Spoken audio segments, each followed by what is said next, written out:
ನಮಸ್ಕಾರ guys, welcome back to new vlog. ಇವತ್ತು ಬೆಳಗ್ಗೆ ಎದ್ದು ಒಂದು ಬ್ಲ್ಯಾಕ್ ಕಾಫಿ ಕುಡಿದು ರೆಡಿಯಾಗಿ ಅಲ್ಲಿಂದ ಸೀದಾ ನಮ್ಮ ದೊಡ್ಡಮ್ಮರ ಮನೆಗೆ ಹೊರಟೆ. ನಮ್ಮ ದೊಡ್ಡಮ್ಮರ ಮನೆಗೆ ಬಂದು ಮನೆ ಶಿಫ್ಟ್ ಮಾಡ್ತಿದ್ರು. ಸೊ ಅಲ್ಲೇ ಸ್ವಲ್ಪ ಹೆಲ್ಪ್ ಮಾಡಿ ಅಲ್ಲಿಂದ ರಿಟರ್ನ್ ಮನೆಗೆ ಬಂದು ನೋಡಿದ್ರೆ ಇದಾದ ಗಾಡಿ ಮೇಲೆ ಪಲ್ಲಿ ಬಂದ್ಬಿಟ್ಟೆ. ಹೋಗಂಗೆ ಎಲ್ಲ ಎಷ್ಟು ಓಡಿಸಿದ್ರು ಅದು ಎಷ್ಟು ಓಡಿಸಿದ್ರು ಆಮೇಲೆ ಅಲ್ಲಿಂದ ಓಡಿಸ್ದೆ. ಅಲ್ಲಿಂದ ರೆಡಿಯಾಗಿ ನಾನು ಸೀದಾ ಹೊರಟಿದ್ದೆ ನಮ್ಮ ಫ್ರೆಂಡ್ನ ಮೀಟ್ ಮಾಡೋಕ್ಕೆ. ಅಲ್ಲಿಂದ ನಮ್ಮ ಫ್ರೆಂಡ್ನ ಮೀಟ್ ಮಾಡೋಕ್ಕೆ ಅಂತ ಬಂದೆ. ಅಲ್ಲಿಂದ ನೋಡಿದ್ರೆ ಅವ್ರು ಟ್ರಿಪ್ಪಿಗೆ ಹೋಗೋಕ್ಕೆ ಟಿ ಎಲ್ಲ ರೆಡಿ ಮಾಡ್ತಿದ್ರು. ಸೊ ಅವತ್ತು ಹೇಳಿದ್ನೆಲ್ಲ ಟ್ರಿಪ್ ಹೊಂಟಿವಿ ಅಂತ, ಬರ್ರಿ ಟ್ರಿಪ್ಪಿಗೆ ಅಲ್ಲಿ ಗಾಡಿ ಎಲ್ಲ ನೋಡ್ಕೊಂಡು ಅಲ್ಲಿಂದ ಸೀದಾ ಗಾಡಿ ತಗೊಂಡು ಸುಮ್ಮನೆ ರೌಂಡ್ಸ್ ಹೊಂಟಿವಿ. ಅಲ್ಲಿಂದ ಸಿಟಿ ರೌಂಡ್ ಹೋಗ್ತಾ ಇದ್ವಿ, ಒಂದೆರಡು ರೌಂಡ್ ಅಲ್ಲಿ ಇಲ್ಲಿ. ಅಷ್ಟೊತ್ತಿಗೆ ನಮ್ಮ ಫ್ರೆಂಡ್ ಫೋನ್ ಮಾಡ್ದೆ, ಅಳಿ ನಾನು ರೆಡಿ ಇದೀನಿ ಬಾ ಅಂತ.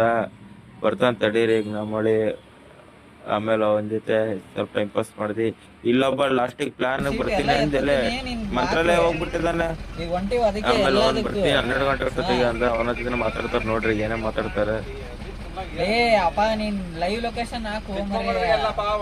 ಬೇರೆ ಕಡೆ ಪ್ಲೇಸ್ ನೋಡಕ್ ಹೊಂಟಿರೋದು ಹೇಳೋನಿಗೆ. ಏ 220 ಕಿಲೋಮೀಟರ್ ಐತಿ, 260 ಕಿಲೋಮೀಟರ್ ಐತಿ.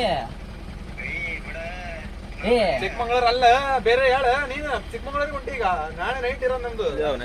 ಮನೆ ಒಳಗೆ ಹೋಗಿ ನುಗ್ಗಿ ಎತ್ಕೊಂಬಂದ್ ಹಾಕ್ತೀನಿ ನೋಡಿ ಟಿಟಿ ಒಳಗೆ. ಹಿಂಗ ಮಾಡುದು ಬಂದ ತಕ್ಷಣ ಬಸ್ಸಿಂದ ಡೈರೆಕ್ಟ್ ಬಂದಪ್ಪ ಅಂದ್ರೆ ಟೀಟೆಗೆ ಹಾಕೊಂಡ್ ತುಳಿತಾರ. ನಿನಗೆ ಒಳಗ್ ಬಂದ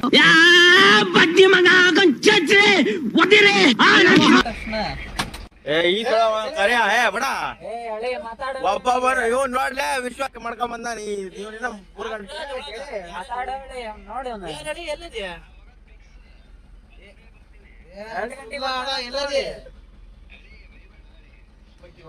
ಫ್ರೆಂಡ್ಸ್ ನಾವ್ ಗೊತ್ತಲ್ಲ ಜಿಮ್ ಮಾಡಿದ್ವಿ.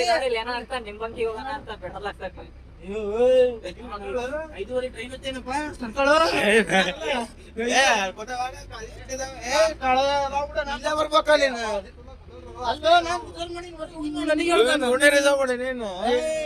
ನೋಡವ್ರ ಅಮ್ಮ ಕ್ಲೀನ್ ಆಗಿ ಮಗ ಕ್ಲೀನ್ ಆಗಿ ಸೇಫ್ಟಿ ಬರ್ಲಿ ಅಂತ ಬಂಡಾರ ಗಿಂಡಾರ ಎಲ್ಲ ಸೇಫ್ಟಿ ನಮ್ ಪರ್ಪಸ್ ಮನೆ. ಆಮೇಲೆ ಅಲ್ಲಿಂದ ಸೀದಾ ಗಾಡಿ ತಾಂಡಿ ಡೀಸೆಲ್ ಹಾಕ್ಸೋಣ ಅಂತ ಬಂಕಿಗೆ ಬಂದ್ವಿ. ಬಂಕಿಗೆ ಬಂದ್ಮೇಲೆ ಡೀಸೆಲ್ ಹಾಕಿಸ್ಕೊಂಡು ಅಲ್ಲಿಂದ ರಿಟರ್ನ್ ನಾನು ಮನೆಗೆ ಬಂದೆ. ಬ್ಯಾಕ್ ಪ್ಯಾಕ್ ಮಾಡ್ಕೊಳೋಣ ಅಂತ. ಇವತ್ತಿಗೆ ಇಷ್ಟೇ, ನಾಳೆ ಸಿಗುವ.